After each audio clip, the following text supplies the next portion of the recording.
Major dynasties of Delhi Sultanate. Delhi സുൽത്താൻ ഭരണത്തിലെ പ്രധാനപ്പെട്ട രാജവംശങ്ങൾ. Major dynasties of Delhi sultanate. First one is early Turkish rulers.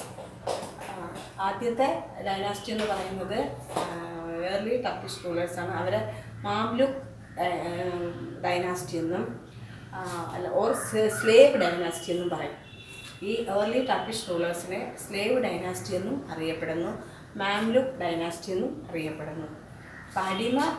അടിമകളുടെ രാജാക്കന്മാരായിരുന്നു ഈ സ്ലേവ് രാജാക്കന്മാരുടെ ഏർലി ടർക്കിഷ് റൂളേഴ്സ്. അതിൻ്റെ പ്രഗത്ഭനായ ഒരു റൂളറായിരുന്നു, ഇല്ലെങ്കിൽ സ്ലേവ് ഡൈനാസ്റ്റി ഫൗണ്ടർ എന്ന് പറയുന്നത് ഖുത്ബുദ്ദീൻ ഐബക്ക് ആയിരുന്നു.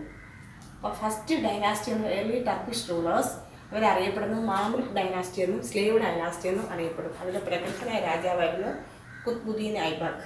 അദ്ദേഹത്തെ അറിയപ്പെട്ടിരുന്നത് the founder of slave dynasty എന്നാണ്. Then Khalji dynasty. ഖൽജി ഡൈനാസ്റ്റിയാണ് second one. Then Tughlaq dynasty. Khalji ഡൈനാസ്റ്റിയിൽ അലാവുദ്ദീൻ ഖൽജിയാണ് അതിലെ ഏറ്റവും പ്രധാനപ്പെട്ട ഖൽജി ഡൈനാസ്റ്റിയുടെ സ്ഥാപകൻ അലാവുദ്ദീൻ ഖൽജിയാണ്. ജലാലുദ്ദീൻ ഖൽജി മികച്ച ഒരു ഭരണാധികാരിയായിരുന്നു ഖൽജി ഡൈനാസ്റ്റിയിലെ. Then Tughlaq dynasty.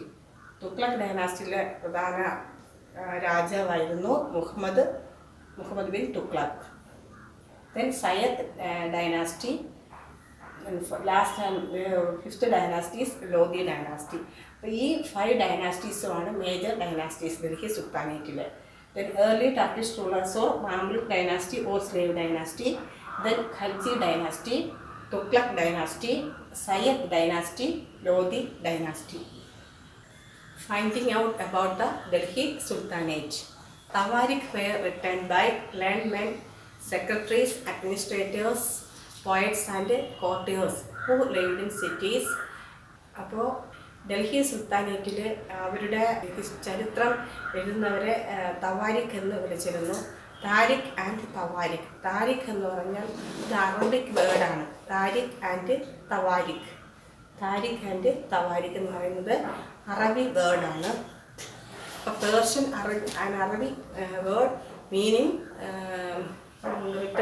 History written in Persian. അപ്പോൾ ചരിത്രം പേർഷ്യൻ ഭാഷയിൽ എഴുതുന്നവരെയാണ് താരിഖ് എന്നും തവാരിഖ് എന്നും പറയുന്നത്. അത് താരിഖ് എന്ന് പറഞ്ഞാൽ സിംഗുലർ എന്നാണ്, തവാരിഖ് എന്ന് പറഞ്ഞാൽ അത് പ്ലൂറൽ മീനിങ് ആണ്. അപ്പോൾ പേർഷ്യൻ ഭാഷയിൽ ചരിത്രം എഴുതുന്നവരെയാണ് താരിഖ് എന്നും തവാരിഖ് എന്നും പറഞ്ഞിരുന്നത്. Tawarikh were written by learned men. ഇവരെപ്പോഴും നല്ല വിദ്യാസമ്പന്നരായിരുന്നു തവാരിഖ്. Secretaries, administrators, poets and courtiers. അപ്പോൾ ഈ വിഭാഗത്തിൽപ്പെട്ടവരൊക്കെ ആയിരുന്നു തവാരിഖുകൾ. Secretaries, administrators, poets and courtiers who lived in cities. അവർ പ്രധാനമായും ശരിക്ക് ഡൽഹി കേന്ദ്രമായി അവിടെ ക്യാപിറ്റൽ വെച്ചാൽ ഗ്രാമങ്ങളിലൊന്നുമല്ല ജീവിച്ചിരുന്നത് തവാരിഖുകൾ. അവർ എപ്പോഴും നഗരങ്ങളിലായിരുന്നു, ഒരു ഗ്രാമങ്ങളിലുള്ള നഗരങ്ങളിലായിരുന്നു ജീവിച്ചിരുന്നത്. Tawarikh were written by learned men, secretaries, administrators, poets and courtiers who lived in cities. They were returned for the sultans with an anticipation of rich rewards. അവർ സുൽത്താന് വേണ്ടി ചരിത്രങ്ങൾ ഓരോന്നും എഴുതിയിരുന്നത് നല്ല പ്രതിഫലം പറ്റിക്കൊണ്ടാണ്. റിച്ച് റിവാർഡ്സ്, വളരെ ശക്തമായ പ്രതിഫലങ്ങൾ സ്വീകരിച്ചുകൊണ്ടാണ് അവർ എന്ത് ചെയ്തിരുന്നത്. അവർ തവാരിഖ് ചരിത്രം എഴുതിയിരുന്നത്. They were returned for the sultans with an anticipation of rich rewards.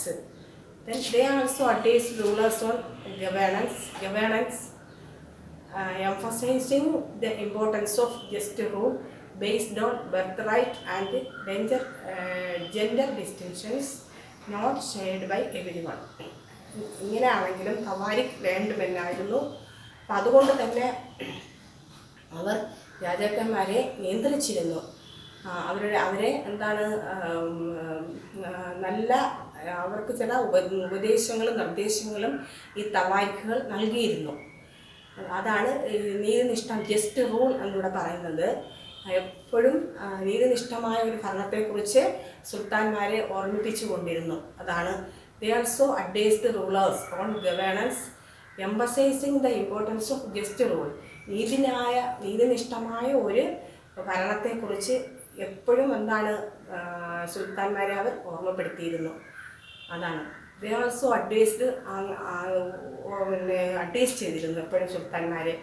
advised rulers on governance, emphasizing the importance of just rule. അപ്പോൾ നീതിനിഷ്ഠമായ ഭരണത്തെക്കുറിച്ച് സുൽത്താൻമാരെ എപ്പോഴും അവർ അഡ്വൈസ് ചെയ്തിരുന്നു.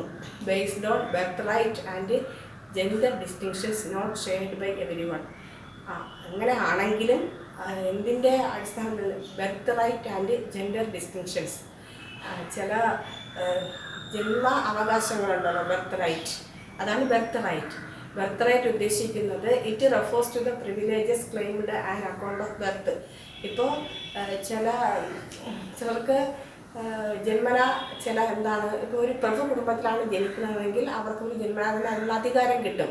രാജകുടുംബം ജനിക്കുന്നെങ്കിൽ എന്താണ് അവർക്ക് അതിനുള്ള അധികാരം, അടുത്ത രാജാവാകാം, രാജാവിൻ്റെ പുത്രൻ രാജാവാകും പോലെ. അപ്പോൾ അതാണ് ബർത്ത് റൈറ്റ് എന്ന് പറയുന്നത്, ജന്മന കിട്ടുന്നവർക്ക് അവകാശങ്ങൾ. അപ്പോൾ അത് എന്താണ്, അതവർക്ക് അതിന് അവകാശമില്ലെങ്കിൽ പോലും അവർക്ക് ജന്മന ബർത്ത് റൈറ്റ് ആയിട്ട് ലഭിക്കും. അപ്പോൾ ഇറ്റ് റെഫേഴ്സ് ടു ദ എന്താ ബർത്ത് റൈറ്റ് എന്ന് പറയുമ്പോൾ it refers to the privileges claimed and account of birth. ജന്മനാൽ നമുക്ക് കിട്ടുന്ന ആ ഒരു ക്ലെയിം, അതാണ് ബർത്ത് റൈറ്റ് എന്ന് പറയുന്നത്. ജെൻഡർ ഡിസ്റ്റിങ്ഷൻസ് എന്ന് പറയുമ്പോൾ social and biological differences between men and woman. പുരുഷനും സ്ത്രീക്കും തമ്മിലുള്ള ആ ഒരു എപ്പോഴും പുരുഷനെയായിരുന്നു ആ കാലഘട്ടത്തിൽ മുന്നിൽ കണ്ടിരുന്നത്. അപ്പോൾ പുരുഷന് കിട്ടുന്ന എല്ലാ അംഗീകാരങ്ങളും ഒന്നും സ്ത്രീക്ക് കിട്ടില്ലായിരുന്നു. എപ്പോഴും പുരുഷൻ്റെ അടിമയായിരുന്നു സ്ത്രീ എന്നാണ് ആ കാലഘട്ടത്തിൽ ഉള്ള വിശ്വാസം. അപ്പോൾ അതുകൊണ്ട് തന്നെ ഒരു ജെൻഡർ ഡിസ്റ്റിങ്ഷൻസ് ഉണ്ടായിരുന്നു. അതുകൊണ്ടാണ് സുൽത്താൻ ഏർലി ടർക്കിഷ് റൂളേഴ്സിലെ ഖുത്ബുദ്ദീൻ ഐബക്കാണ് ആ സ്ലേവ് ഡൈനസ്റ്റി സ്ഥാപിച്ചെങ്കിലും അദ്ദേഹത്തിൻ്റെ പുത്രനായ ഇൽത്തുമിഷിൻ്റെ പുത്രി റസിയയ്ക്ക് എന്താണ്, റസിയ ഒരു സ്ത്രീ ആയതുകൊണ്ട് റസിയയ്ക്ക് മറ്റ് സുൽത്താൻമാർ ഭരിക്കും പോലെ ഭരിക്കാൻ കഴിഞ്ഞില്ല. ഒരു സുൽത്താന് വേണ്ട ഭരണം നിർവഹിക്കാൻ വേണ്ട എല്ലാ കഴിവും ഒക്കെ ഉണ്ടായിരുന്നിട്ട്, ബുദ്ധിയും കഴിവും സാമർഥ്യവും എല്ലാം റസിയയ്ക്ക് ഉണ്ടായിരുന്നു. റസിയയ്ക്ക് വളരെ കാലം എന്താണ് ഭരണത്തിൽ തുടരാൻ കഴിഞ്ഞില്ല. റസിയയുടെ സഹോദരന്മാർ തന്നെ റസിയയെ ഡീത്രോൺ ചെയ്തു. അത് എന്താണ്, അത് ജെൻഡർ ഡിസ്റ്റിങ്ഷൻസിൻ്റെ ഭാഗമായിട്ടാണ്. Razia, the daughter of Iltutmish, became the Sultan of Delhi in 1236. 1236 ഡൽഹിയിലെ സുൽത്താനായ ആദ്യത്തെ വനിതാ ഭരണാധികാരിയായിരുന്നു റസിയ. റസിയയ്ക്ക് പക്ഷേ എന്താണ് 1240 ആയപ്പോൾ തന്നെ റസിയയെ ഡീത്രോൺ ചെയ്തു. only for being a woman and she was unacceptable to the nobles. അവിടുത്തെ നോബിൾസിനൊന്നും അവൾ അക്സെപ്റ്റബിൾ ആയിരുന്നില്ല സ്ത്രീ ആയതുകൊണ്ട്. ബീങ് എ വുമൺ ആയതുകൊണ്ട് ഒരു ഭരണാധികാരിക്ക് വേണ്ട എല്ലാ കഴിവും ഉണ്ടായിരുന്നിട്ടും ഒരു സ്ത്രീ ആയതുകൊണ്ട് റസിയയ്ക്ക് ഭരണം തുടരാൻ കഴിഞ്ഞില്ല. അവിടുത്തെ നോബിൾസും എന്താണ് ഭരണാധികാരി റസിയയുടെ സഹോദരനെല്ലാം കൂടി റസിയയെ ഡീത്രോൺ ചെയ്തു. അതാണ് സംഭവിച്ചത്. അപ്പോൾ എല്ലായ്പ്പോഴും തവാരിക്കുകൾ അഡ്വൈസ് ചെയ്യുമായിരുന്നുവെങ്കിലും അതിലൊരു വ്യത്യാസം എന്ന് പറയുന്നത് ബർത്ത് റൈറ്റും ജെൻഡർ ഡിസ്റ്റിങ്ഷനെയും അതിനെ മുൻനിർത്തിയാണ് അവരെന്താണ് നീതിനിഷ്ഠമായ ഭരണത്തെക്കുറിച്ച് രാജാക്കന്മാരെ, ഭരണാധികാരികളെ, റൂളേഴ്സിനെ അഡ്വൈസ് ചെയ്തിരുന്നത്. അപ്പോൾ ജസ്റ്റ് റൂൾ എന്ന് പറയുമ്പോൾ നീതിനിഷ്ഠമായ ഭരണം, സർക്കിൾ ഓഫ് ജസ്റ്റിസ്, അതിൽ എന്താണ് ഉദ്ദേശിക്കുന്നത് വെച്ചാൽ ഫസീർ മുദാബിർ എന്ന് പറയുന്ന ഒരു സന്യാസി ഈ ജസ്റ്റ് റൂളിനെ കുറിച്ച്, നീതിനിഷ്ഠ ഭരണത്തെക്കുറിച്ച് പറയുന്നു. കർഷകരാണ് ഒരു രാജ്യത്തിലെ ഏണിംഗ് വെച്ചാൽ റവന്യൂ വരുമാനം നൽകുന്നവർ കർഷകരാണ്. അപ്പോൾ എപ്പോഴും അതിനെ മുൻനിർത്തിയാണ് ഭരണം മുന്നോട്ട് പോകേണ്ടതെന്ന് ഇതിൽ നിർദ്ദേശിക്കുന്നുണ്ട് just റൂളിൽ. Peasantry was the backbone of the entire kingdom. The king could not do anything. അപ്പോൾ എപ്പോഴും ഈ ജസ്റ്റ് റൂളിനെ കുറിച്ച്, സർക്കിൾ ഓഫ് ജസ്റ്റിസിനെ കുറിച്ച് പറയുന്നത് peasantry was the backbone of the entire kingdom. രാജ്യത്തിൻ്റെ മൊത്തം ഒരു നട്ടെല്ലെന്ന് പറയുന്നത് പെസൻട്രിയാണ്, കർഷകരാണ്, കൃഷിക്കാരാണ്. The king could not do anything. പക്ഷെ രാജാവ് അങ്ങനെ വലുതായിട്ടൊന്നും ചെയ്യുന്നില്ല. പക്ഷേ ഒരു രാജാവിന് സ്മൂത്തായിട്ട് ഭരണം മുന്നോട്ട് കൊണ്ടുപോകണമെങ്കിൽ എങ്ങനെയായിരിക്കണം? ഒരു മിലിറ്ററി ഉണ്ടായിരിക്കണം, അല്ലേ? അപ്പോൾ the king could not do anything without it because it was the source of revenue. ഈ വരുമാനമില്ലാതെ ഒരു രാജാവിനൊന്നും, അല്ലേ, ചെയ്യാൻ കഴിയുകയില്ല. വരുമാനം നൽകുന്നതാണെങ്കിലോ അത് പെസൻട്രിയുമാണ്. അപ്പോൾ peasantry was the backbone of the entire kingdom of the king. അപ്പോൾ peasantry was the backbone of the entire kingdom. The king could not do anything without it because it was the source of revenue. അപ്പോൾ ഈ വരുമാനം എന്ന source ഇല്ല, revenue എന്ന source ഇല്ലാതെ രാജാവിനൊന്നും ചെയ്യാൻ കഴിയില്ല. The soldiers got the salaries. പക്ഷേ ഒരു സോൾജേഴ്സ്, മിലിറ്ററി ഇല്ലാതെ രാജാവിന് അദ്ദേഹത്തിൻ്റെ ഭരണം മുന്നോട്ട് കൊണ്ടുപോകാനും ബുദ്ധിമുട്ടാണ്. The soldiers got the salaries which came from their revenue. പക്ഷേ അപ്പോൾ മിലിറ്ററി ഉണ്ടെങ്കിൽ, സോൾജേഴ്സ് ഉണ്ടെങ്കിൽ അവർക്ക് സാലറി കൊടുക്കണം. അതെന്താണ്? From the revenue. അപ്പോൾ റവന്യൂവിൽ നിന്നും എടുത്താൽ മാത്രമേ അത് കഴിയുകയുള്ളൂ. The soldiers got the salaries which came from their revenue. Hence, it was necessary to keep the peasants prosperous and happy because only then they could be able to pay revenue. അതുകൊണ്ട് എന്ത് ചെയ്യണം നമ്മൾ എന്നാണ് അവർ advice ചെയ്തിരുന്നത്? നീതിനിഷ്ഠ ഭരണം എങ്ങനെയായിരിക്കണമെന്ന്. Necessary to keep the peasants. അപ്പോൾ പെസൻസിന് എല്ലായ്പ്പോഴും എന്താണ് അവരെ കീപ്പ് ചെയ്യേണ്ടത്? നെസസറിയാണ്, അത്യാവശ്യമാണ്. അവരെപ്പോഴും പ്രോസ്പറസും ഹാപ്പി ആയിരിക്കണം. പെസൻസ് എപ്പോഴും എന്തായിരിക്കണം? പ്രോസ്പറസും അവർ ഹാപ്പി ആയിരിക്കണം. എങ്കിലേ എന്താണ് ഏബിൾ ടു പേ, അവർക്ക് റവന്യൂ പേ ചെയ്യാനുള്ള കഴിവുണ്ടായിരിക്കുള്ളൂ. അപ്പോൾ അവരാണ് ഒരു രാജ്യത്തിൻ്റെ, കിങ്ഡത്തിൻ്റെ ബാക്ക് ബോൺ എന്ന് പറയുന്നത്. ഇതായിരുന്നു ആ കാലഘട്ടത്തിലെ എന്താണ് സർക്കിൾ ഓഫ് ജസ്റ്റിസ്.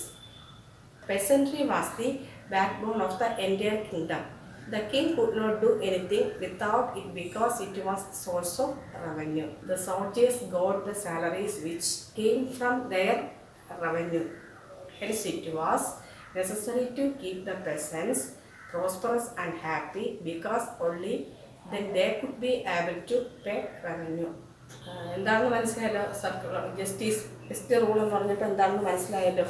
എപ്പോഴും അത് ഒരു ക്വസ്റ്റ്യൻ ആൻസർ നിങ്ങൾ ശ്രദ്ധിച്ച് പഠിച്ചോണം. പെസൻട്രി വാസ് ദി എന്നോടൊപ്പം പറഞ്ഞ് പഠിക്കും. Peasantry was the backbone of the entire kingdom. Peasantry was the backbone of the entire kingdom. The king could not do anything without it. എന്താ? Because it was the source of revenue. Revenue ഇല്ലാതെ രാജാവിന് ഒന്നും ചെയ്യാൻ കഴിയില്ല. The soldiers got the salaries which came from their revenue. ഒരു military ഇല്ലാതെ രാജാവിന് മുന്നോട്ട് ഭരണവും കൊണ്ടുപോകാൻ പറ്റില്ല. അപ്പോൾ സോൾജേഴ്സ് വേണം, സോൾജേഴ്സിന് സാലറി നൽകണം. Which came from the revenue. Hence it was necessary to keep the peasants. അതുകൊണ്ട് എപ്പോഴും പെസൻസിനെ കീപ്പ് ചെയ്യുന്നത് നെസസറിയാണ്. It was necessary to keep the peasants prosperous and happy because എന്തുകൊണ്ടാണ്? only then they could be able to pay revenue. എങ്കിൽ മാത്രമേ അവർക്ക് revenue പേ ചെയ്യാൻ കഴിയുകയുള്ളൂ. Once more, peasantry was the backbone of the entire kingdom. The king could not do anything because it was the source of revenue. The soldiers got the salaries which came from their revenue. Hence, it was necessary to keep the peasants prosperous and happy because only then they could be able to pay revenue. Okay.